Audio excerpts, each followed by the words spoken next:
pamoja nao, na wale ambao pengine wanatoka katika sehemu zao za kazi na wana mpango wa kuungana pamoja nasi, tunaomba ya kwamba Masia utawaelekeza na utawasaidia, na ili Mwokozi tutaweza kuwa katika nafasi ya kuweza kusoma neno lako pamoja. Tunakushukuru Mwokozi na tunakuinua kwa maana wewe ni mwema, na ni katika jina la Yesu Kristo mwana wa Mungu tumeomba na hata kuamini. Amen. Amen. Amen. Bwana asifiwe. Amen. Namshukuru Mungu jioni ya leo kwa kunikirimia nafasi hii ya kuweza kutupeleka through ile somo la siku ya leo, na kama vile ambavyo tumetangaziwa na mchungaji kwamba kwa wakati huu ama msimu huu tutakuwa tunaangalia kitabu cha Yona, na kwamba Mungu ataweza kutusaidia na kutuelekeza hata tunapoendelea katika kitabu hiki. Kwa hivyo ningependa kuchukua nafasi hii kuwakaribisha kila mmoja wetu katika somo letu la siku ya leo, na naamini ya kwamba Mungu atatusaidia. Naomba ya kwamba tunapoanza ya kwamba tutaweza kupata nafasi ya kujifunza kitu katika maisha ama katika kitabu hiki, na kitu ambayo jambo ambalo linaweza kutusaidia kibinafsi katika maisha yetu ya Ukristo, tunapoendelea kumtumikia Mungu, tunapokaa katika sehemu zetu za makazi, ya kwamba Mungu ataweza kutusaidia, na ili tutaweza kuwa Wakristo ambao Mungu anapotuangalia anaona kweli sisi ni Wakristo wa kweli. Bwana asifiwe. Wakristo wa kweli. Na sijui Njugush, are you there? Umeshatuma link? Kuna watu wanajoin. Very good. So karibuni sana wale ambao wako hapa na wale ambao watakuwa wanaungana pamoja nasi. Mungu atawabariki sana, na naamini ya kwamba Mungu ataweza kutusaidia, ataweza kufungua ile ambayo ni masikio yetu ya ndani, kwamba tutaweza kuyasikia yale ambayo yanapatikana katika kitabu hiki katika uwezo wa Roho Mtakatifu. Bwana asifiwe. So karibuni sana. I'm seeing quite a good number of people wameweza kujoin. Karibuni sana kwa wale ambao tuna join hivi sasa. Brother Charles, Violet, Sophia, I can see you. Sarah, Lavin, karibuni sana. Jack, Mungu awabariki sana. Sister Lina and Lensa, karibuni sana na Mungu awabariki sana.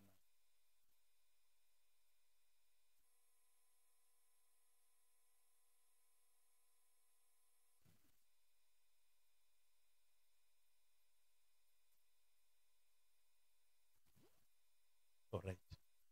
So nilikuwa ninaelekezwa hapa na mwelekezi wangu, fundi wa mitambo ambaye ni Njugushi mwenyewe ambaye yuko hapa.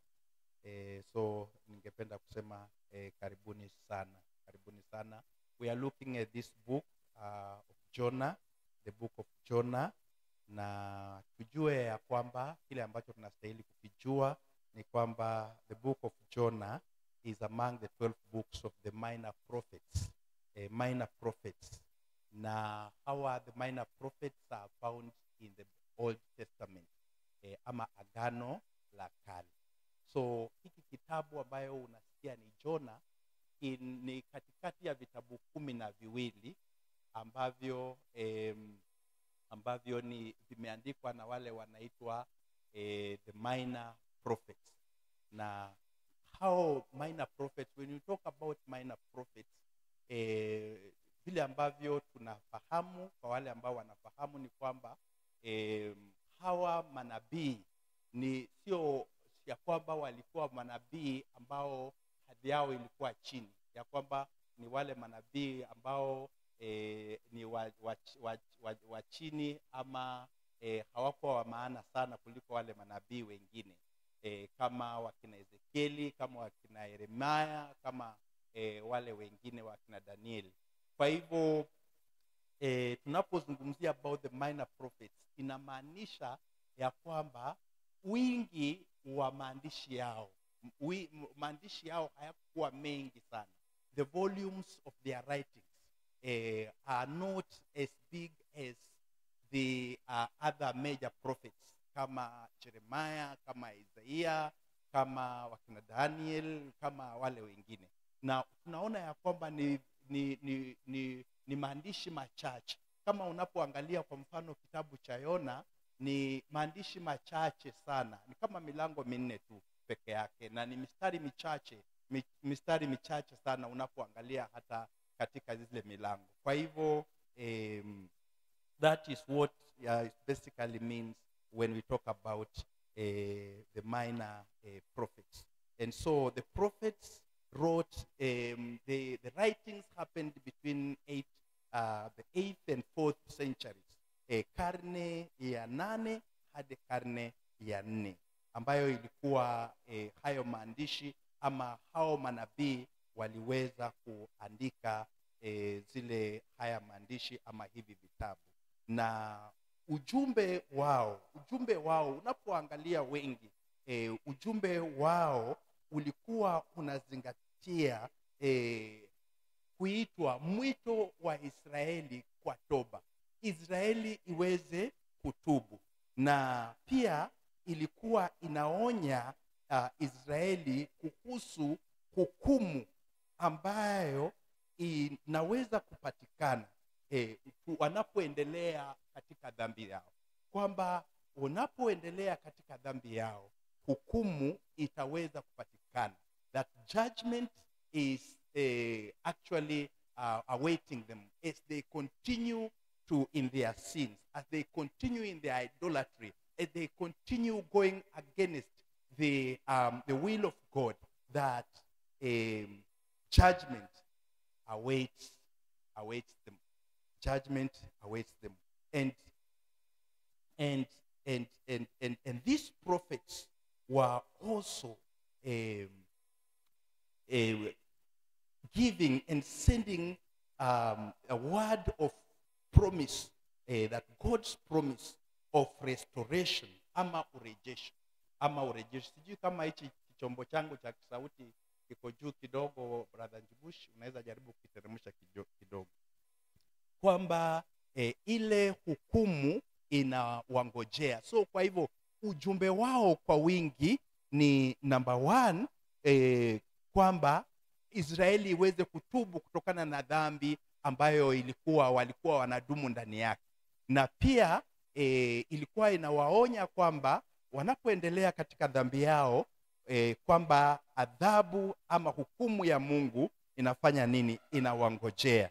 Na pia ilikuwa inazungumzia, walikuwa na ujumbe wa urejesho, ya kwamba watakapoitii sauti ya Mungu, kwamba urejesho wataweza kuona, Mungu atawarejesha. Na kwa hivyo unapoangalia vile ambavyo Mungu anazungumza kupitia kwa hawa manabii, Mungu anazungumza na wao, ananena na wao kwamba waweze Israeli iweze kutubu, iweze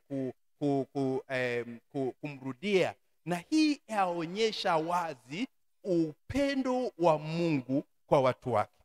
Hii inaonyesha kwamba Mungu ni Mungu wa neema na rehema, kwamba Mungu anawapenda watu wake, kwamba Mungu anapenda Israeli. Mungu alikuwa amewaonyesha wazi kwamba yeye anawapenda, ya kwamba yeye anawapenda. Na kwa hivyo katika upendo wake kwa wana wa Israeli, yeye akawa anatuma hao manabii waweze kunena na Israeli, na ili Israeli iweze kumrudia. Na kwa hivyo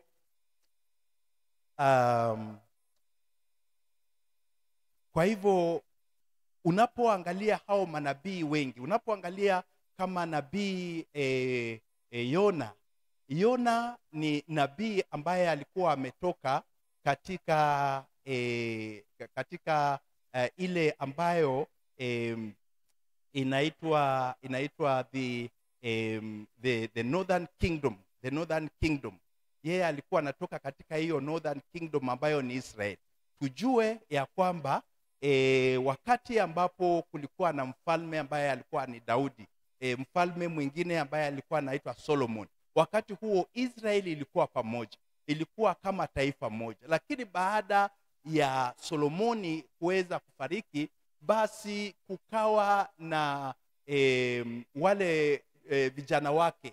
Mmoja wa wale vijana alikuwa anaitwa Jeroboam, mwingine alikuwa anaitwa Rehoboam.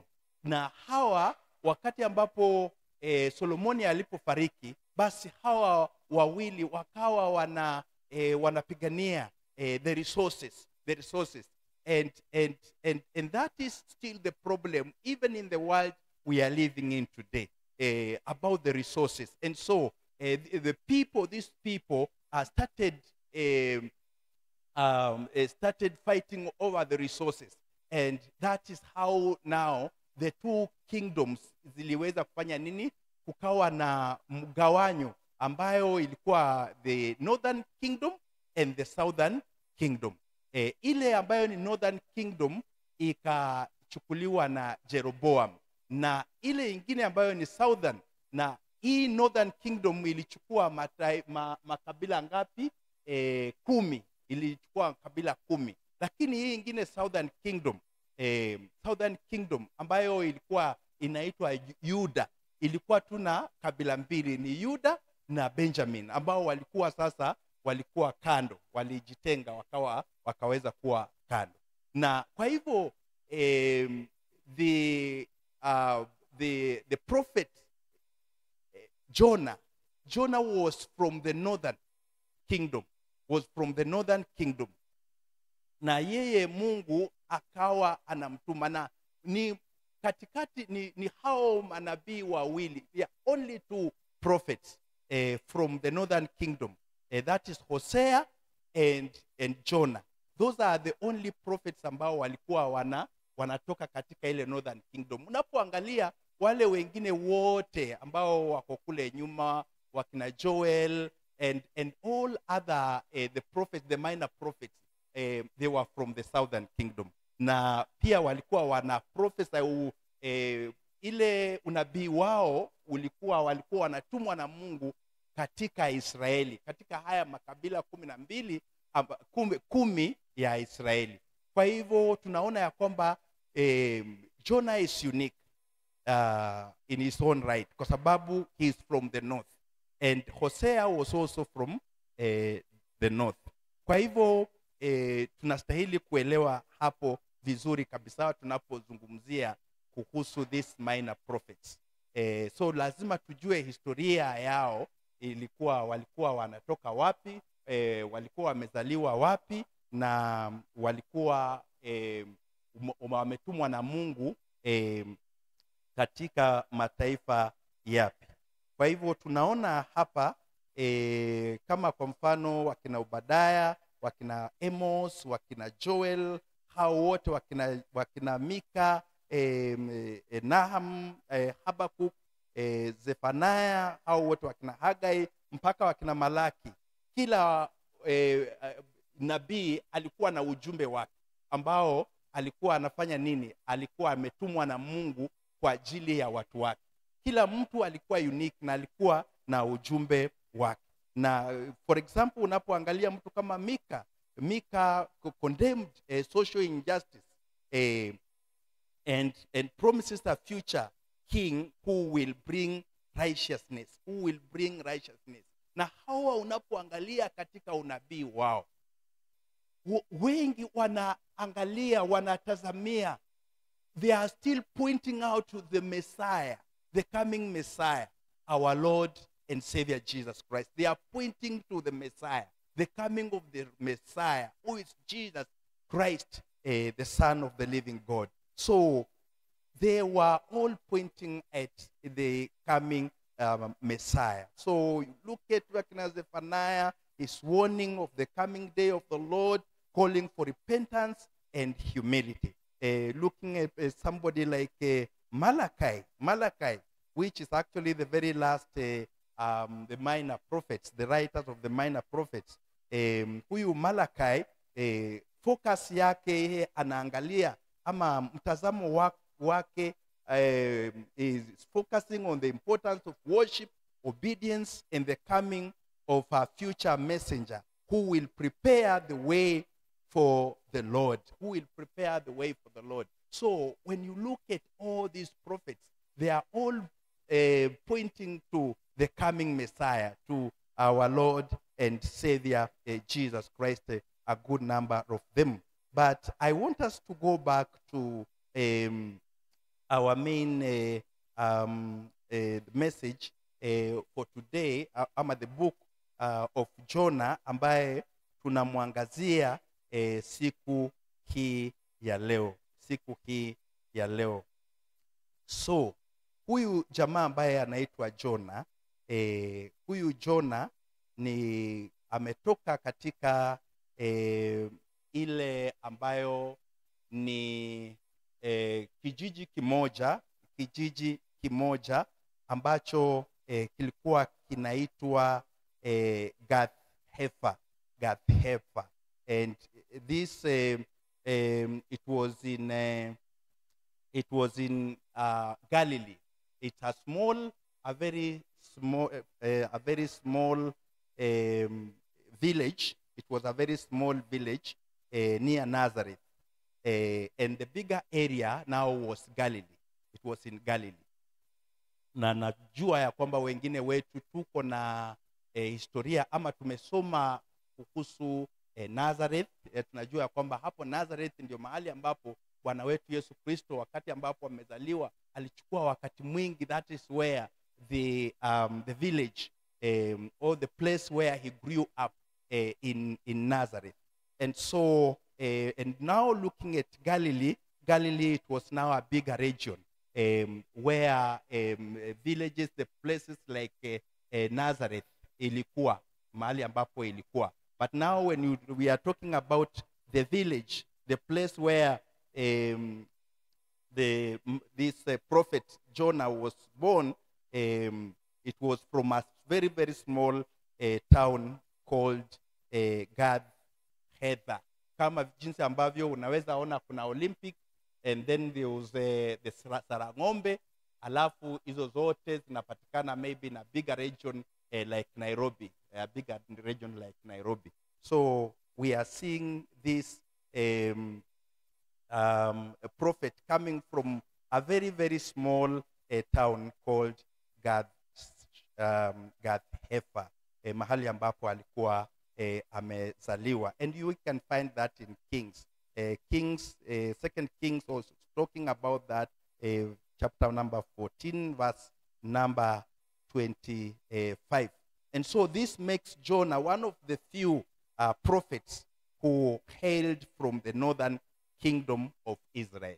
So alikuwa anatoka katika ile northern kingdom of Israel. Na vile ambavyo nimesoma hapa nyuma, tunaona ya kwamba katika zile ambazo ni manabii nabii ambao 12 ambao walitumika na Mungu kupeleka ujumbe wake kwa wana wa Israeli, ni wawili peke yake ambao wametoka katika the northern kingdom ambayo ni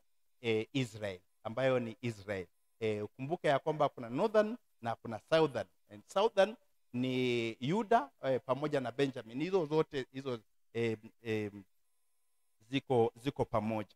Kwa hivyo hawa manabii wengine wote ambao nilikuwa nimesema hapo nyuma ya kwamba wametoka katika the southern kingdom, na wengi wao Mungu aliwatuma huko northern kuweza kutoa unabii wao sehemu hii. So during Jonah's years as a prophet, Israel iliweza kuwa na msimamo na iliweza kuwa kama taifa ambalo mtu angekuwa anasema ya kwamba katika kisiasa chao ilikuwa imestawi katika hali ya kisiasa.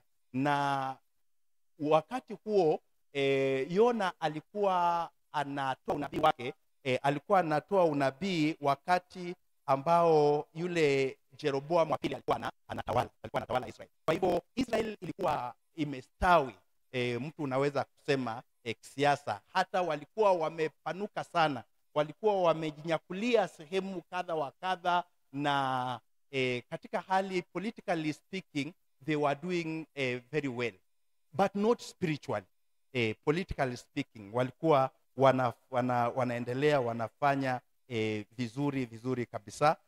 Kwa hivyo tunaona ya kwamba huyu nabii ambaye ni Yona, ambaye amekuwa identified in verse number 1 as the son of Amittai, alikuwa mwana wa Amittai, na vile ambavyo tumesikia kwamba alikuwa ametoka katika kile kijiji ambacho kilikuwa ni kidogo sana.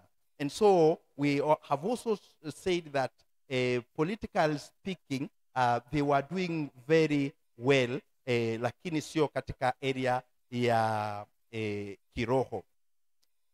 Na hii ilikuwa inafanyika katika ule utawala wa Jeroboam wa pili, ambaye hakuwa yule mfalme mzuri kabisa. He was an evil king. He was an evil king before the Lord.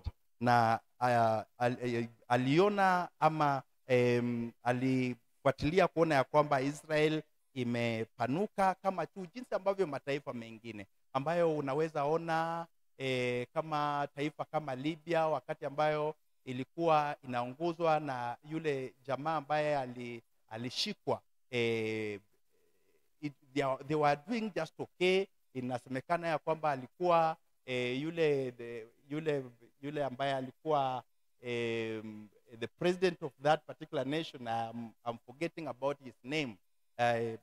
Alikuwa jamaa ambaye alikuwa anaonekana kama anafanya vizuri. Naambiwa tunapatiwa historia ya kwamba alikuwa jamaa ambaye alikuwa wamama wakishajifungua, kuna pesa ya serikali ambayo ilikuwa inapeanwa ya kuangalia hao wamama kwa muda fulani, walikuwa wanapata token from the government. And so they were just doing okay. Oils zao, industries zilikuwa zinafanya vizuri, zilikuwa zinafaulu. But sasa wakati unapoangalia katika hali za kiroho, hawakuwa wanaendelea vizuri. Na hivyo ndivyo ilikuwa na Israel wakati huo. They were not doing so very well katika hali ya kuweza kumjua Mungu. Kwa hivyo Mungu naye anamtuma yule ambaye nabii Yona katika taifa ambalo ni la Nineve. Anamtoa hapo, anamtuma katika lile taifa la Nineve.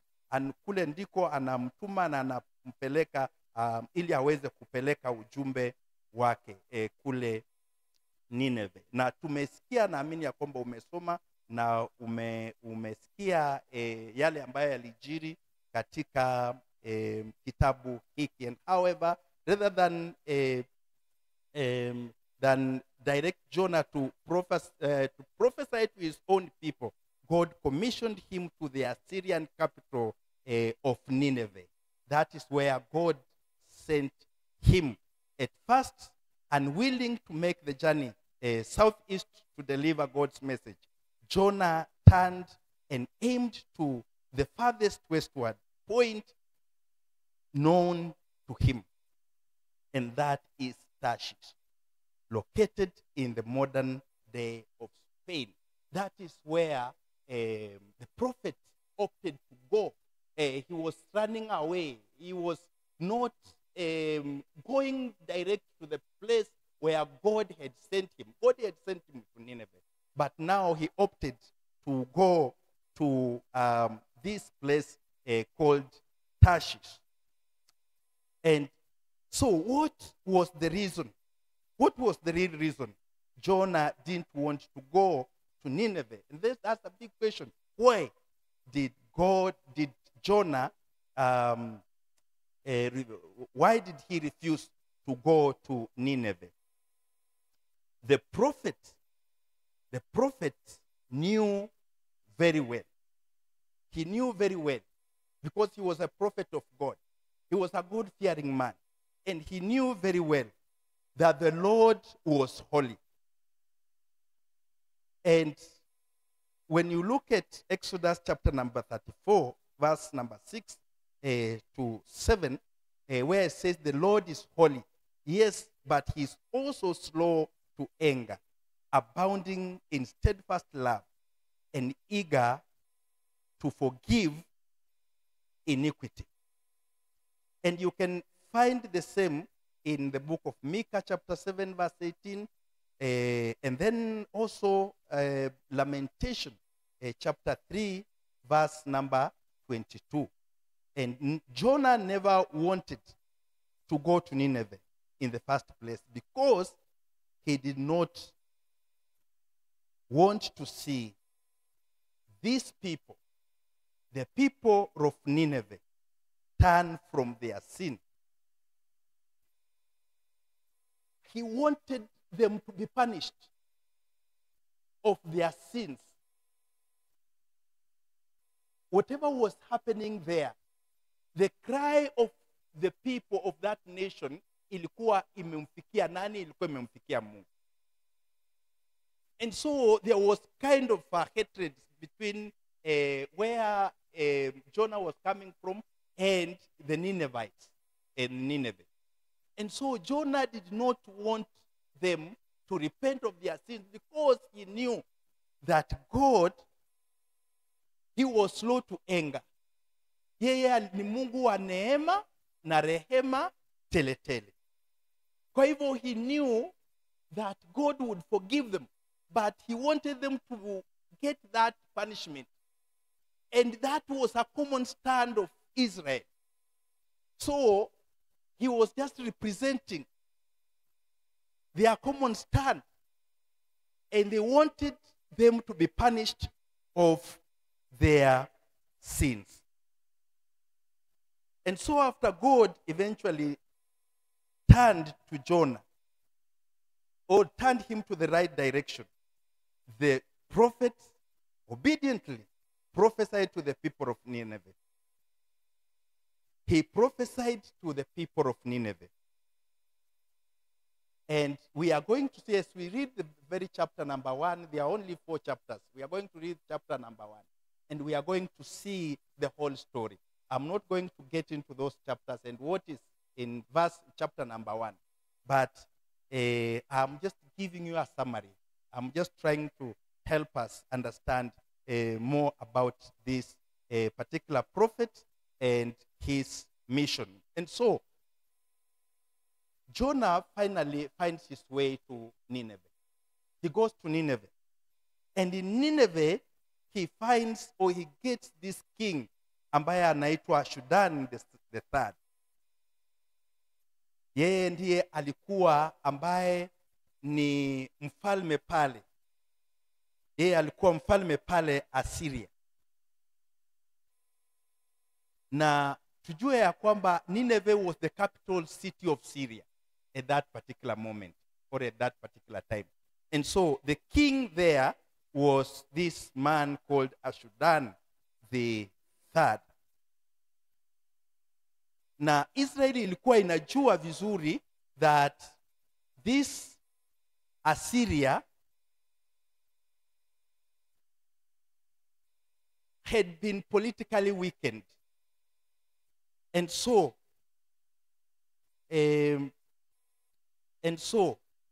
by the time of Jonah, ile hali yao ama their cruelty, ile upumbavu wao wa kushika wale mateka na baadhi ya mambo mengine ambayo walikuwa wanafanya walikuwa wamefanya haswa katika Israeli, ilikuwa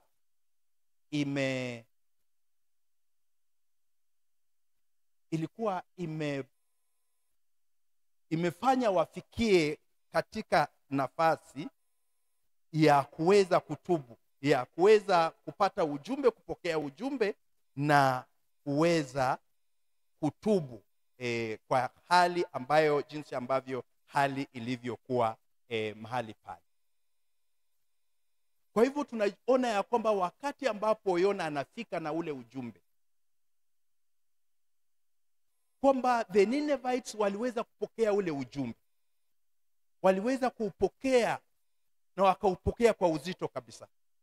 Na yule ambaye ni mfalme mahali pale, yule ambaye alikuwa mfalme pale katika Asiria, ambaye alikuwa anaitwa Shudan, wakati alipokea huu ujumbe na akaupokea in a very positive way, and then akaweza kuamuru watu wote in that region to pray and to fast, and akatoa instructions ya kwamba hakuna ng'ombe ama mnyama yeyote atakula on that day, but they had to fast, to declare a fast, because of their wickedness. And as the Bible says, that a broken and a contrite heart, that the Lord will not do what? He will not despise. And so these people, they had received the message. They had received the servant of God, the prophet of God. And so they hearkened to the message that Jonah the prophet alikuwa amewapelekea. And so they fasted and they prayed.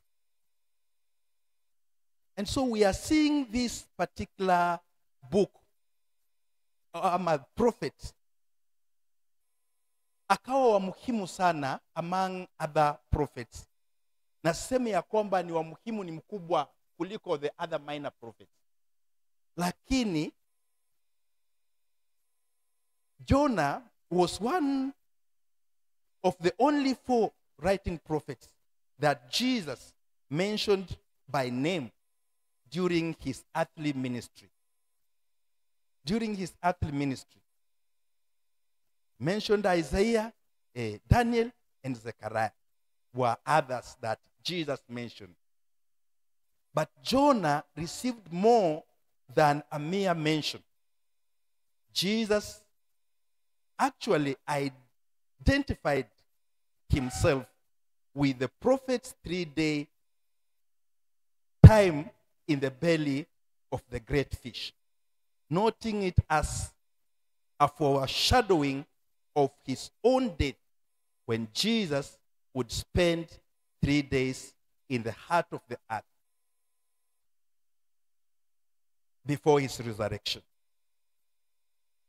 And we can find this in Matthew chapter number 12, verse 13 to 41. Jesus' identification with the prophet at the lowest point of Jonah's life finds echo in the book of Hebrews. Hata Hebrews wa Ibrania inazungumzia hiyo, na unaweza soma Ibrania chapter number 2, verse number 17. And so this book stands as a very, very, very important book in among other the prophetic books in among the minor prophets. Na kupatia a glimpse of Christ's death and resurrection hundreds of years before they actually occurred. And so, as we are going to look into this book, the book of Jonah, we are going to find very, very important message ambayo itaweza kutusaidia, na utaona jinsi ambavyo inalingana na hata Yesu mwenyewe. Kwa hivyo this is a very very important book, and when we read this book, we can also see that when the call of God came to him, Jonah could not see beyond just his own selfish desire for God to punish the Assyrians.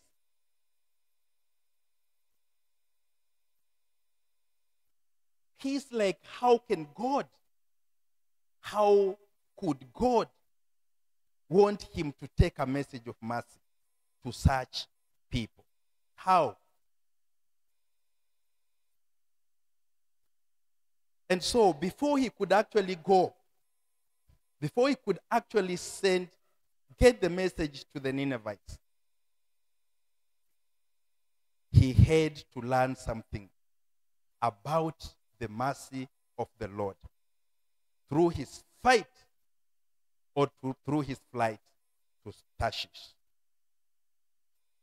Looking at the shipwreck and his time in the great fish. Jonah was really convinced in a powerful way that all salvation, looking at the experience that he had in the belly of the fish, Jonah, the prophet Jonah,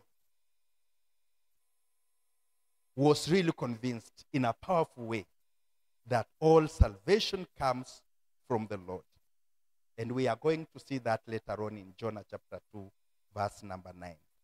And because of God's supreme power, only God decides where to pour out his salvation and his mercy. And his mercy. And we are going later on to look at the application. The application. How do we apply this? How do we apply this in our life today? How do we apply this? And I think as we read chapter number 1, we are going to see all this. We are going to see all this, and we are going to learn more about this particular prophet and what proceeded on later after he went to take the message of God. So, wacha niachie hapo, and I would want us or someone to read chapter number 1, the whole of that chapter, because there are very few chapters. There are just 4 chapters with very, very few verses there. So, nani ataweza kutusomea the very first chapter of the book of Jonah? Yes, kindly, you can take this microphone, is right here.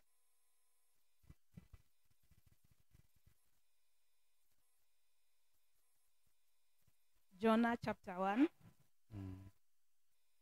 The word of the Lord came to Jonah, son of Amittai. Go to the great city of Nineveh and preach against it, because its wickedness has come up before me. But Jonah ran away from the Lord and headed to Tarshish. He went down to Joppa, where he found a ship bound for that port. After paying the fare, he went aboard and sailed for Tarshish to flee from the Lord. Then the Lord sent a great wind on the sea, and such a violent storm arose that the ship threatened to break up. All the sailors were afraid, and each cried out to his own God. And they threw the cargo into the sea to lighten the ship. But Jonah had gone below deck, where he lay down and fell into a deep sleep. The captain went to him and said, "How can you sleep? Get up and call on your own God. Maybe he will take notice of us so that we will not perish." Then the sailors said to each other, "Come, Let us cast lots to find who is responsible for his calamity. They cast lots, and the lot fell on Jonah. So they asked him, "Tell us, who is responsible for making all this trouble for us? What kind of work do you do? Where do you come from? What is your country? From what people are you?" He answered, I am a Hebrew and worship the Lord, the God of heaven, who made the sea and the dry land." This terrified them, and they asked, "What have you done?" They knew he was running away from the Lord, because he had already told them so. The sea was getting rougher and rougher, so they asked him, "What should we do to you to make the sea come down for us?" "Pick me up, throw me into the sea," he replied, "and it will become calm. I know that it is my fault that this great storm has come upon you." Instead, the man did their best to row back to land, but they could not, for the sea grew even wilder than before. Then they cried out to the Lord, "Please, Lord, do not let us die for taking this man's life. Do not hold us accountable for killing an innocent man, for you, Lord, have done as you pleased." Then they took Jonah and threw him overboard, and the raging sea grew calm.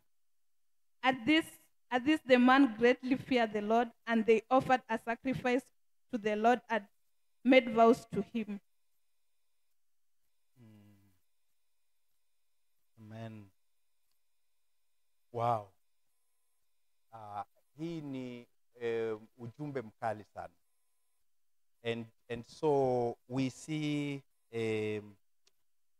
the call of Jonah, and how that God, you know what happened after God had directed him to this particular place. But I want us to just have some highlights here. But what I can say, maybe just to start, I don't know whether you have ever found yourself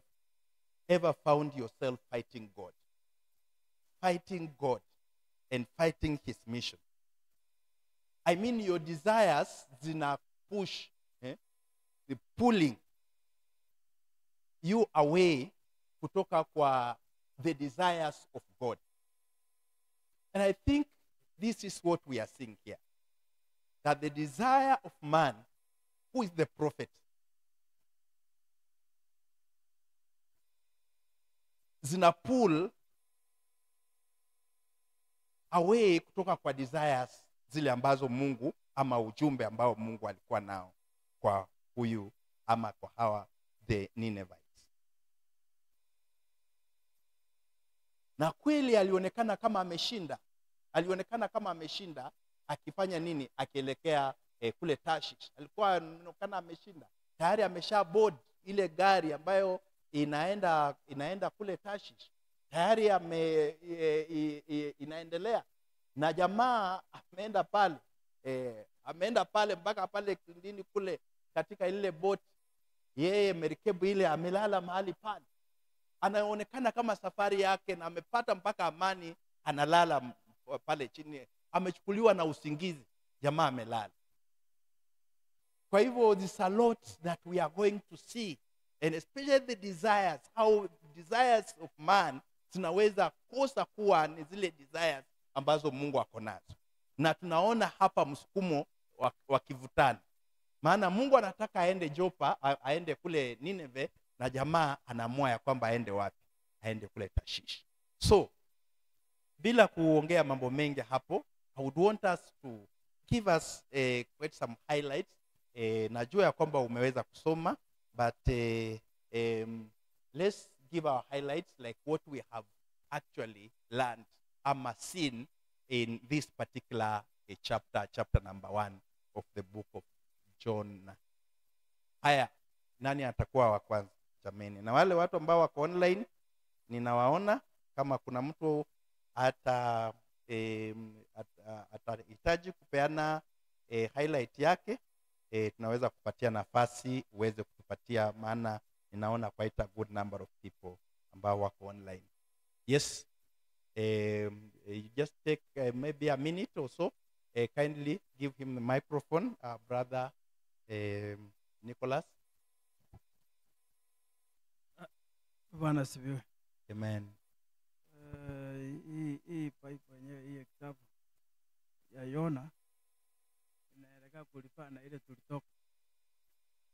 So kitu ya kwanza mimi nimesoma kutoka hapa kwa kitabu ya Yona ni ya kwamba Mungu alikuwa na warn, alikuwa na warn watu wa Nineveh about their sins. Lakini huyu Jona hakutaka kwenda huko kwa sababu walikuwa na uadui. So Jona akaona sasa kama hao watu hatuendani, because they were enemies na Israel, these people were Syria. So Jona hakutaka kwenda huko. Ni kama sisi pale nyumbani wengine tuna correct na Masai. Then the word of God comes to Nicholas. Go to Masai, tell them they are doomed, they are sin. So it was hard for this man to go there because they were enemies. So ndio aka feel very cruel, very furious. Sasa akakasirika, akawa angry na Mungu. Akasema huyu ananituma wapi na watu we don't negotiate or we don't share. So ndio akaamua kuenda Tarsis instead of kwenda Nineveh. So ndio unaona wakati amelipa ile nauli, wakati amelipa nauli, akaingia huko chini akalala because hakutaka ajulikane. So ndio wakati, because God wants to show him that he is the one who has sent him to go to Nineveh. Ndio unaona Mary anaanza kuimba on the lake. So ndio wao wakasema there is something wrong, because they were believing if the sure, yani hiyo Mary ikiwa na tatizo, walikuwa kuna ile njia walikuwa wanafanya, wanajua who is wrong. So wakati waliangalia wakapata huyu mtu alikuwa amelala pale chini. So wakamtoa wakamwambia, na wewe uko hapa aje? Ndio akasema mimi ni mtumishi wa Mungu, mimi ni amwani Hebrew. So naomba Mungu, the God of God who is alive. So wakamwambia sasa nao, because umefanya tukufe, sasa wewe kitu iliyoko ni kutupa. Ndio unaona wanakuja hapa chini wanasema Mungu tusamee, hata kama tukimtupa kwa mto sisi hatuna makosa. God, Lord, forgive us. So what I was saying, when God has sent us, hatutakikani kupinga. Even though the situation is, even though humanity we come to propose, wasema hiyo iwezekane, but Mungu alikuwa anataka kuonyesha huyu jamaa ya kwamba hata ngao walikuwa enmity na wale wana wa Israeli, yeye mwenyewe ako na second chance to his people. So he was so much passionate with these people one never. Ndio sababu alituma huyo Jona aenda awadhihirisha ya kwamba God ako na neema kwa watu wake, hata ngawa hata ngawa alikuwa amekandamizwa na hao, ako na second opportunity kupea watu waongame dhambi zao wakati wamesikia neno. So we as Christians, we go astray from God. But he has given us another opportunity through his prophets, ama preachers, ama the servant of God. Tunapewa second opportunity. That's why the pastor anasema ni nani anatubu, ni nani anataka kuongama, ni nani anataka asamewe dhambi zake.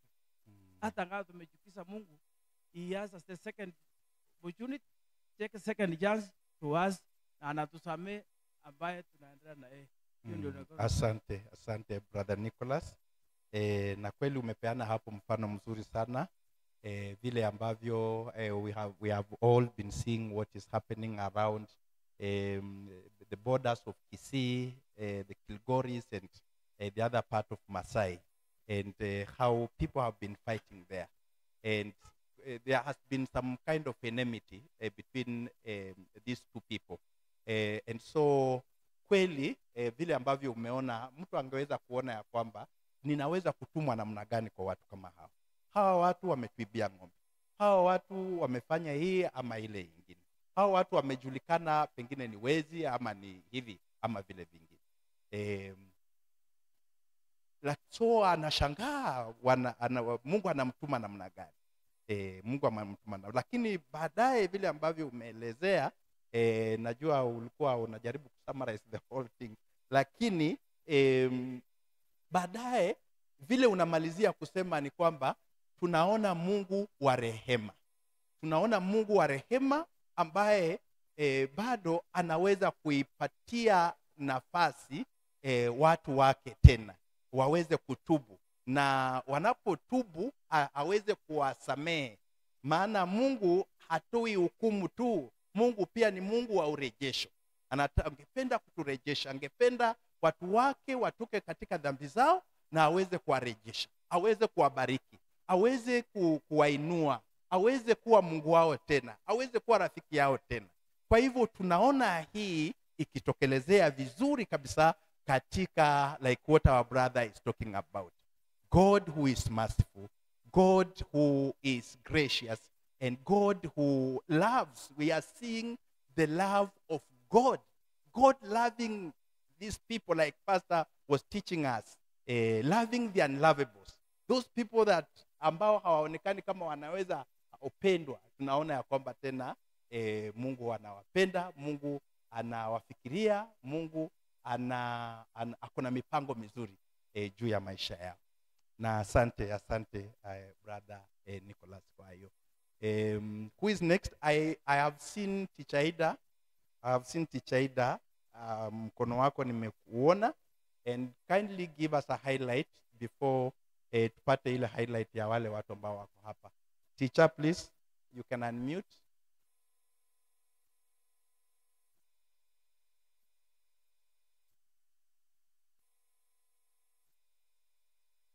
Teacher, we can't hear you.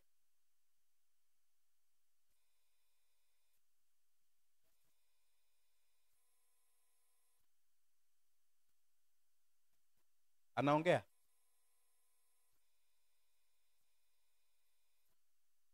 Okay.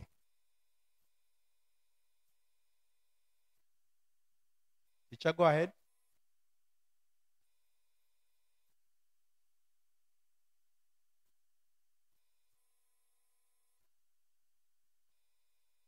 Mimi nasikika nikiongea hapa? Okay. Praise the Lord. Amen. We can hear you now, teacher. Go ahead. You can't hear me? We can hear you now. Hello.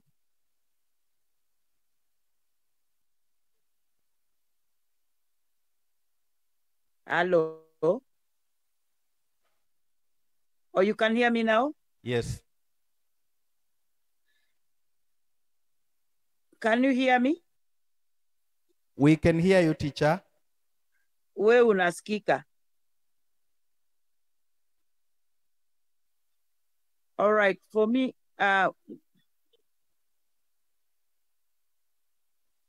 the book of Jonah gives me two sides of God.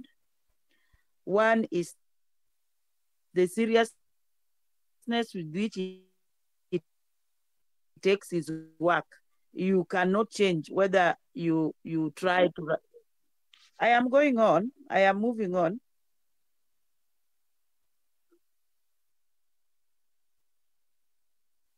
So the seriousness of God, when he decides that you are going to do something, you will have to do it. It doesn't matter how long it takes or how far you want to run away from God. But the other side of God that I also see is the side that amuses, the side that says he can use anything to accomplish his plan. You can imagine giving Jonah a vehicle that is alive, making Jonah move in the heart of or in the stomach of a fish. So I'm just seeing a God who is not short of methods. He can use anything. He can even make the door talk to you. He can even, like, if you are in need of something, he can even make a madman run after you and throw an envelope, a dirty envelope at you, and then you realize it is the amount of money that you wanted. So I see an amusing God, and I see a strict God. Amen. Asante, teacher. Kweli hiyo ni kubwa kabisa. That's a big one. Kwamba Mungu akiwa ameamua kufanya kile ambacho anataka kufanya, atafanya na vile nimesikia teacher anazungumza kwamba Mungu anaweza tumia chochote. Mungu anaweza tumia samaki, Mungu anaweza tumia mawe, Mungu anaweza. We have seen even in the Bible God using donkeys, the donkeys. And so God can use anything. God can use anything. And so once akona intention ya kufanya kitu, and I'm looking even at the distance between the Nazareth in Galilee and the Nineveh, ambayo ilikuwa the east of Tigris, kule katika Syria. So we're looking at that distance, and God is sending someone from this region all the way to the other side. And ameshatafuta na najua njia ile ambayo atatumia ili huyu mtu aweze kufika kupeleka ujumbe wake. Kwa hivyo kama vile neno la Mungu linasema ya kwamba kama vile ambavyo fikra za mwanadamu, kama vile mbingu iko mbali sana na nchi, hivyo ndivyo fikra za Mungu pia zilivyo na yale ya mwanadamu. That katika fikra za mwanadamu zote hakuna aungeweza kufikiria Mungu angetumia njia kama hiyo. So Mungu pia anatuonyesha hapa nguvu yake na uwezo ambao uko ndani yake, kwamba yeye ni Mungu lakini wewe ni mwanadamu. Bwana asifiwe. So asante teacher. Let's go to somebody else, please. Yes, give the microphone to our brother Dennis. Yes, praise God. Amen. Me, I'm looking at verse 4. We see, I think Jonah was, nafikiri kile kitu kimesababisha kwamba aweze kugairi amri ya Mungu ni kwamba it's fear. I can see fear. Not that I want to believe that hakugairi nia, lakini fear, uoga ilimfanya asiweze kuenda kule Mungu alikuwa anamtuma, na akagairi. Na pia ni kitu ambacho tunaweza kujifunza hapo ni kwamba God is God. When he said, when he sent you, he know why, because he know the end before the beginning. And Jonah, that's something that Jonah did not understand, that God knew. He knew why. He knew the condition, the situation in Nineveh, and he knew when he sent him, he will go with him. And in fact, he will go after him. But Jonah never knew that, never believed that. Good example is when you look at the faith that God used to send Abraham a place that Abraham doesn't know. He doesn't know where he was go. God will tell you go. Even at the midnight you wake up and go. And you see, we can see Abraham when he was told by God, and take up your family and your everything and your everything, and start a journey. Abraham obeyed. He obeyed, and he went, and it was a long journey. Akachukua ngamia zake, akachukua kila kitu na akaenda kwa ile land ambayo Mungu alikuwa ampromise. But you see, I think God wanted to show Jonah that he is God, and he is God of mercy. He's also God of mercy. He didn't want him to perish. He didn't want Noah to perish, but it's also something to learn that God is God of mercy. So it's good to obey. That when he tells you something, even today, there are so many Jonas that maybe God is sending you somewhere you do not want to go, or God is telling you to do something that you do not want to do, and you disobey and you aren't here. And maybe if you want to punish you, he will punish you in a loving way, in a way that you will not perish like utapotea kabisa, lakini you will be a lesson. You will be a lesson to others. So me, what I'm learning here is that Jonah did not understand God, who he is, like who is God. He thought that God is a man. If you knew that God is not a man, akajua kwamba ataenda anajificha mpaka chini ya hiyo meli na anaenda anazama, mpaka wenzake wanaanza kushangaa kwani nini inaendelea. Lazima kuna mtu hapa. Praise God. Amen. So wacha tujifunze ya kwamba Mungu anapokutuma ama anapokuwa asema jambo, si mwanadamu. Amen. Mungu sio mwanadamu, kama vile our brother amesema, Mungu sio mwanadamu. And you have also talked about obedience. Obedience is better than sacrifice. We need to be obedient to the call of God and to the mission of God. Mahali ambapo Mungu anatutuma tuweze kuwa watu ambao tuko watifu. Na pia me bring up the issue of not just God having mercy on the people of Nineveh, but also on Jonah himself, because if God was a man, kama angekuwa mimi, jamaa, the first culprit wa kudili na yeye angekuwa Jonah. Kwanza nimalize nani na yeye kabisa, because there are many people ambao mimi ningeweza kutumia. Mimi ni mtume, alafu baadaye jamaa anaenda pale, anafikiria macho yangu hayako kila mahali ya kuangalia. Hajui ya kwamba hata ukienda to the deepest, right there, the psalmist says, God is there. Na anakuona. Ukijificha wapi, God is right there. So, he thought he's hiding from God. He was hiding from him. And God was right there. And so, tunaona rehema za Mungu hata juu ya Yona mwenyewe. Mungu hiyo samaki ingemkula na iweze kumdigest na iende choo. But jamaa, he survived. He survived in the belly of that fish for how many days? For 3 days. He's surviving for 3 days.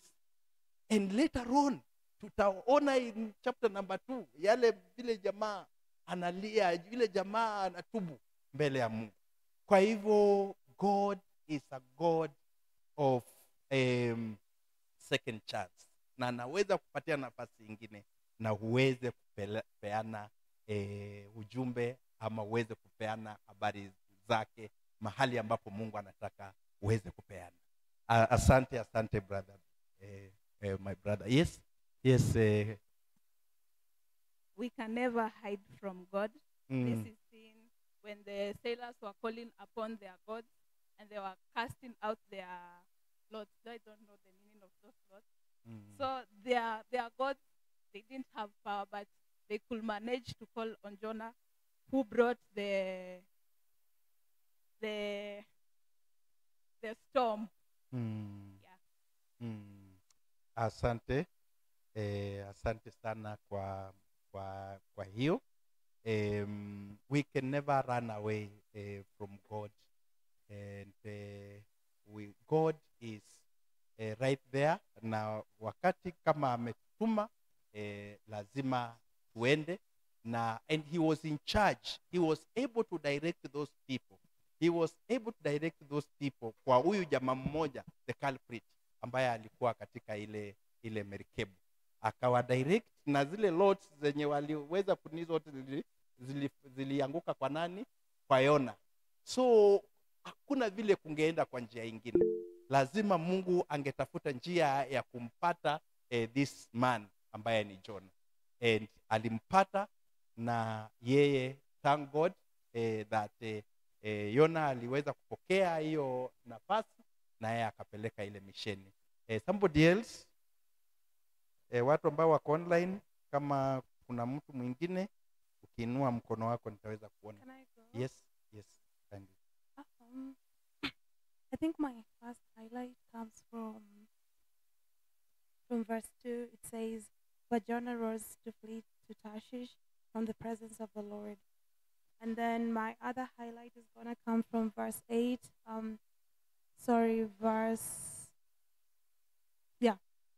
Verse 9 actually. It says, "And he said to them, I am a Hebrew, and I fear the Lord, the God of heaven, who made the sea and the dry land." Like this first story is depicting two types of fears. The first fear is the evil fear, the one God has commanded us not to be afraid. And Jonah, he was afraid, and he decided to flee and go somewhere else. And through his disobedience, at first, he was able to get in the sea, and he was able to meet the sailors and be with the sailors as he flee. When the storm came, we're able to see the fear of the Lord. When Jonah is asked to introduce himself, he says, "I am a Hebrew," but then he also acknowledges who he fears most. And I feel like the first chapter is showing us how the fear of the Lord casts out all types of fears. The moment he acknowledges that I am Jonah and I fear the Lord, the one who made the seas and the heavens, the sailors hear that, and immediately they also get in reverence of what type of God is this. They also start fearing the Lord. And later on, when they want to cast out Jonah, they turn to God, the Lord Almighty, and they tell God, "Lord, we do not want his blood to be on us." And what are we getting from this? I feel like from this personally, I'm getting that at all times, the fear of the Lord is something that should be constant, because we are humans and God is an understanding God. God is faithful. And at times when we are afraid to do what he wants us to do, we should learn to equip ourselves with the fear of the Lord. And by the fear of the Lord, we are even able to, like for him, he was able to draw the sailors to God Almighty without even telling them, "Come to God Almighty." By just his introduction, already he had already won souls to God, just because he said, "I fear the Lord, and I know this storm is because of my disobedience." So I feel like that is very, very powerful. And that is, I think, something that we're being asked to wear each and every single day, to learn how to proclaim the fear of the Lord, to learn how to proclaim that he's God, God Almighty. And I actually love how he mentioned the attributes of God. He mentioned that he is the creator. And then later on, they tell God, "We do not want to take his life."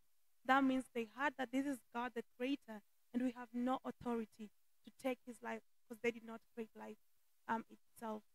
And then my last thing that I also got from this first verse is the faithfulness of God. I know as believers at times we feel like things should be linear, inafaa kuwa njia moja, kama ni hivi inafaa kuwa hivi. But from this story, Mungu anatuonyesha yeye ni mwaminifu, na Mungu anaelewa pia sisi ni binadamu. Anajua saa zingine ni ngumu, anajua saa zingine kuna uoga, anajua saa zingine unataka obey, but we have weaknesses as well. And I love how God does not condemn Jonah. God is still faithful, even when Jonah is disappointing him. And God is still showing Jonah his love. He takes care of him. He's still with him. And then I feel like later on, as we go by, now we're seeing that Jonah thought he was able to run from the presence of God. But now we are able to see that God is omnipotent. You can't run away from him. You can't run away from him. And God does not tell Jonah, "Jonah, I'm God. You have to obey me. Jonah, you cannot run away from me." No. God allows Jonah to experience his attributes as well. He's faithful. He's present. He loves him.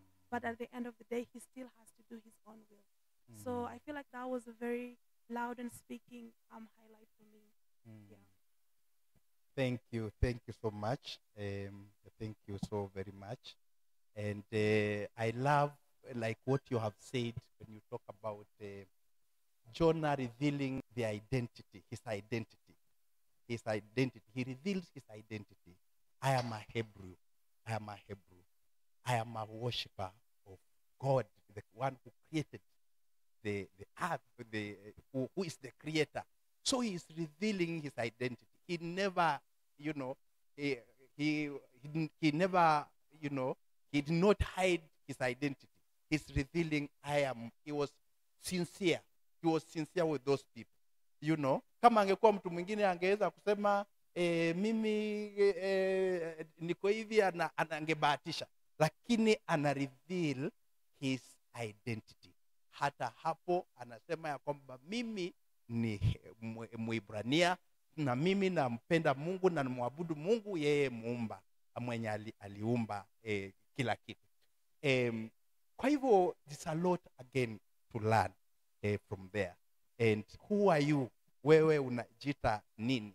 When you are confronted with issues, je, umejipata? Because like what our sister has said, wakati mwingine, man, even as a born again Christian, sometimes you find yourself in a fix somewhere. Because we are not 100%. And like it said that we are work in progress. And Jonah, even being a prophet of God, he had a relationship with God and he knew him very well. But bado alikuwa na wakati upande wake ambao ulikuwa mnyonge as a human being. The issues of disobedience plays out in him. And so God is trying to reveal himself to him. And God is dealing with him as he can deal with a man ambaye ako na unyonge fulani katika maisha yake. And that is why we are talking about the love of God and his mercies, hata kwa Yona mwenyewe. Because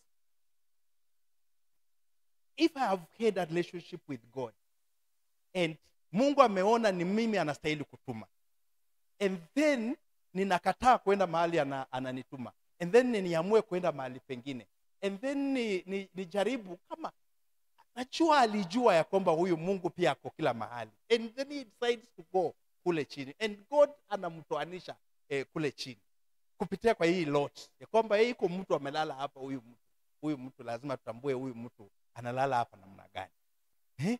So there's a lot to learn, again, as our sister has said.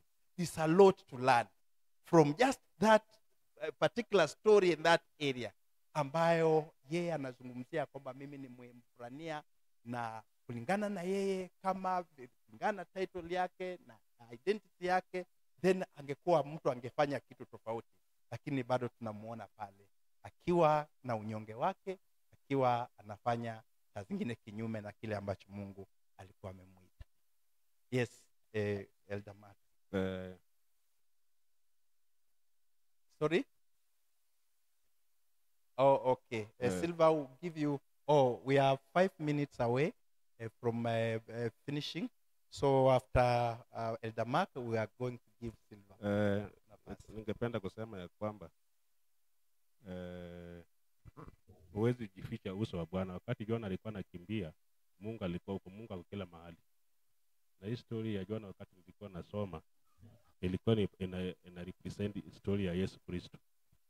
Kwa sababu Yesu Kristo alijitoa mwanga. So unaona watu from 11 wakati wanasema tutafanya nini ili tuone melekebu yetu imeenda vizuri, wakati Jona alikuwa amelala. Na nikiangalia the storm, the calm of the sea, wakati Yesu alikuwa amelala pale, na wanafunzi wanauliza tuamshe yeye ili akalm the storm. So wakati wanauliza tutafanya nini, huyu Jona mwenyewe anasema munitupe ndani ya maji ili nyinyi muwe salama. So nashukuru kwa sababu jua Yesu Kristo aliona atufie sisi dhambi zetu na sisi tupate kupona. Na ninaona hii story ina represent Jesus Christ, kwa sababu Jona anasema baada ya watu kuangamia, wacha mimi niende kuangamia. Unaona sasa anaenda, wakati anatupa ndani ya maji na samaki inammeza na anakaa kwa samaki siku 3. Na Yesu Kristo wakati alisulubiwa akamaliza siku 3 akafufuka. That's why nilikuwa naangalia hiyo upana, nikaona hii story ina represent Jesus Christ. Yeah. Kwa sababu Yesu alimaliza siku 3 kwa kaburini, Na unaona unaona sasa walipiga kura, wakaona ni huyu ndiye ako na makosa. Nguo ya Yesu ilipigiwa kura. Wakasema lakini ukisoma hiyo story ya Jesus Christ, hiyo nguo yake ilipigiwa kura. Na hapo wakati walipiga kura wakaona huyu ndio ako na na makosa. So to me it represents Jesus Christ, this story. Asante. And indeed it's it is presenting Jonah as a type of Christ, as I had started saying that all this, when you read this story of Jonah, look at what Elder Mark is pointing out. When you look at even just casting lots, when you talk about Jonah spending 3 days katika the belly of this fish, it's a lot that would tell you, he in a point at something. When you look at the mercy of God, Jesus Christ, standing as a substitute for our sins, anasimama pale. The Bible says alifanyika dhambi ili sisi tuweze kufanyika wenye haki wa Mungu. Anachukua nafasi yetu. Kwa hivyo, we are looking at all that in this particular book. And there's a lot, friends, to learn kutoka kwa this particular chapter. Brother Silva.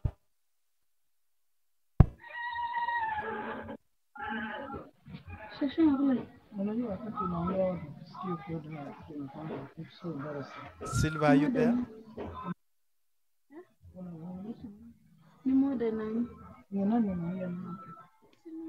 Okay, we can't hear you. All right. Pastor Flo, kindly.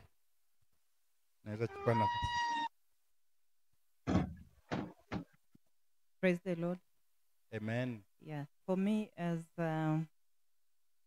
more or less the same, Jonah heard from the Lord and decided to run away. Sorry, who is that speaking, please? Sorry? Oh, Linda, you're here. Oh, I thought kuna mtu ako online. All right, Linda. Yeah, so he heard and then he decided to run. Na niye tu Mungu alikuwa amechagua. So God alikuwa na options, but alisema wewe Jonah tu ndio nakutaka. So he did his best to follow him. Sasa hapa 11 mambo ilichemka. The sea was getting rougher and rougher. And then mabeste wakamuuliza sasa what should we do? Na hapa 13 naona wanang'ang'ana sana. They became desperate. Watupe vitu, wa row back. But ilikuwa tu ni Jonah ndio atatupwa. So this is us. This is me when things get desperate. What should I do? Badala ya kuangalia shida iko wapi, naangalia nani watanisaidia na mtanisaidia aje. But now that's not what God wants with me. Anataka niangalie shida yangu iko wapi, tulianzana wapi, mvua ilianza kunipigia mimi wapi. Sio sasa kuanza kuinvolve watu wengine wanisaidie kwa hii shida. Hao wameingililia katikati. Hawakuwa Jonah akiitwa, hawakuwa Jonah akikimbia. But wamekuja kupata history hapa katikati kama mambo imeshaharibika. Na sasa hiyo ndio vile mimi kama mwanadamu hivyo ndio huwa najihandle. Tulianza tu na Mungu vizuri, lakini sasa imefika hapa mbele naona the sea has become rough. Badala tu ni obey, naanza kuinvolve watu wengine wenye haijawahusu. Na mostly nikiwa involve vile hawa naona wanateseka pia on my behalf. Bila kujua wanateseka kwa shida yenye mimi ndio nimejiingiza ndani. Mbarikiwe. Shida ni wewe, na shida unastahili upambane na hali yako bila kuhusisha watu wengine, bila kulalamika, bila ni wasista amesema utiifu, obedience. We have to be obedient always at all time. Na ile obedience hiyo kwa Mungu ndio ile ambayo itakutoa wakati mwingine mahali ambapo ulipo. Kwa hivyo we have to cultivate that in us, to make sure ya kwamba we are being obedient to his call. Yeah, just a quick one on just the same place where Linda has commented. So verse 13, so first in verse 12, Jonah has told them what to do. And then in 13, inasema instead, the men did their best to row back to land. And then, so wanatafuta, they are doing their best kutafuta solution. But because God is the one who has brought the problem, it doesn't matter what they will do. The solution has to be what God wants. So God is the solution to the problem because he's the one who occasioned this particular storm. So I think sometimes Mungu anaweza leta storm katika maisha yetu because of maybe what we have done or maybe what we haven't done, like in the case of Jonah. But then we try to look for solutions everywhere instead of just going back to God and doing the right thing. So I learned that when God is the one who has brought the problem, no human solution inaweza solve your problem. Amen. Mimi kidogo tu. Naona hiyo time imeisha, lakini uwe mtu wa mwisho. Ningependa kusema hivi. Unajua wanadamu tunasahau ya kwamba tulitoka wapi na tuko kwa dunia hii kwa kusudi gani na tunaenda wapi. Tumekuja katika huu ulimwengu, tunasumbukia maisha ya huu ulimwengu na tunasahau ya kwamba tuliumbwa kwa kusudi la Mungu. Wewe Mungu alipokuumba, wewe unajua alikuwa amekuumba ili ufanye nini? Na wakati anapotutuma katika ile kazi yake ambayo alifanya atuumbe, tunakataa. Tumekuja tunasumbukia tu tumbo zetu, tunasumbukia zile ambazo tunaona zinapendeza miili yetu, zinapendeza macho yetu, lakini tunakosa kujiuliza niliko katika huu ulimwengu kwa sababu gani? Na ninafanya nini? Na niko hapa kwa muda gani? Kwa hivyo Mungu alikuwa na kusudi na Yona, ile ambayo alimuumba. Na hiyo ndio kazi ambayo alimuumba kwamba afanye. Wakati anapokataa, hata ndio sababu kule mwisho aliamua kwamba amuue na hiyo mtu amuue, kwa sababu sasa tunajiwekea visababu mingi, tunakasirika mingi na tunakosa kujua kwamba kusudi la Mungu lilikuwa gani. Kwa hivyo tuulize mapenzi ya Mungu. Mungu ana kila resources zote ambazo tunahitaji. Tunaweza kuwa oga anapokutuma kwa Uislamu wasema sasa mimi huko nitaendaje? Nitafika huko namna gani? Wataniona namna gani? Lakini yule Mungu ambaye amekuchagua na akakutuma huko, yeye anajua. Yeye anajua kwamba unaweza. Amekupatia uwezo wote, amekupatia hekima yote ambayo inahitajika. Kwa hivyo si mapenzi yake. Mariamu akasema kwamba mimi ni mjakazi wa Mungu, acha itendeke kwangu kama vile unavyotaka. Kwa sababu alikuwa bikira, alikuwa hajui mwanaume. Lakini kwa sababu alisema kwamba ni Mungu ametuma huyu malaika, alialign na mapenzi ya Mungu. Kwa hivyo hii ndio shida yetu ya wanadamu, ya kwamba hatutafuti mapenzi ya Mungu katika maisha yangu. Ni nini? Amen. Amen. Asante Elder Chris, and I also love what Pastor Florence said, that it gets to a time when sometimes we look like we are helping God kwa njia ingine, tunasaidia Mungu na Mungu hataki msaada wetu. Mungu anahitaji msaada. Those people tried, they did their best, they did the best they could do kuhakikisha kwamba wamefika pale katika nchi kavu, na kweli walikuwa na huruma. They didn't want huyu jamaa pengine aweze kusafa na kuweza kuangamia kwa vile. Lakini the more they did that, and because God was on a mission na aliendelea kuichemsha hiyo bahari, lazima hiyo bahari lazima angeweza kuafikia kufanya kile ambacho anataka kutimiza. Na kweli pengine hata walikuwa wanapiga zile magasia na inakataa kuenda, imesimama pale tu na inachemuka ikiwa pale, ile boti yao haiendi. They are trying to row their boat, lakini haiendi, imesimama. So we need to be very careful. We need to be very careful. Nastahili kuhearken to the mission of God, like the way our brother has said. Ule misheni ya Mungu akitutuma, anajua tutaenda namna gani. Lazima tujialign na mapenzi yake na tuhakikishe ya kwamba tunafuatilia kuendelea kwenda mahali ambapo ametutuma. And as we live even on this earth, we are people on a mission. We are here for a purpose. Hauko hapa tu mtu hapa, uko hapa tu ati niko hapa tu, umezaliwa unakula unakunywa and then uko pale. Like wengine wetu, watu ukimuuliza mpango wako ni gani, anasema sisi tuko around tu, tuko hapa tu, tuko tuna bangaiza namna hii. Unaona? So lazima tujue ya kwamba Mungu ako na mpango na sisi, na kile ambacho ananuia tuweze kufanya, tufanye na tufanye kwa utiifu. Na tukifanya hivyo, basi yeye atatubariki.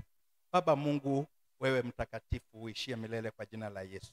Tunakushukuru tena, mfalme wa ajabu, kwa kutusaidia kuweza na kutufunulia yale ambayo ulitaka tuyasikie kutoka kwa kitabu hiki cha Yona, tujifunze na pia tuweze kukemewa katika kitabu hiki. Tuomba ya kwamba Mwokozi utaweza kutusaidia katika maisha yetu ya Ukristo, ya kwamba Bwana, kama vile ambavyo tumesikia kwamba tutakuwa watu watiifu, tutakuwa watu ambao tunajua ya kwamba wewe ni Mungu, ukiamua kufanya kitu umeamua na utafuatilia kuhakikisha ya kwamba imetekelezwa. Tuomba ya kwamba Bwana, ya kwamba uhusiano wetu na wewe utaendelea kuimarika, na ya kwamba tutaishi katika utiifu katika maisha haya tunapoyaishi. Tunakushukuru Mwokozi, tunakuinua maana wewe ni mwema. Tunapoelekea makwetu, tunaomba ya kwamba utazidi kutufunulia kuhusu mengi ambayo yanapatikana katika kitabu hiki, na ya kwamba Bwana tutaendelea kuishwa na kuendelea kutiwa moyo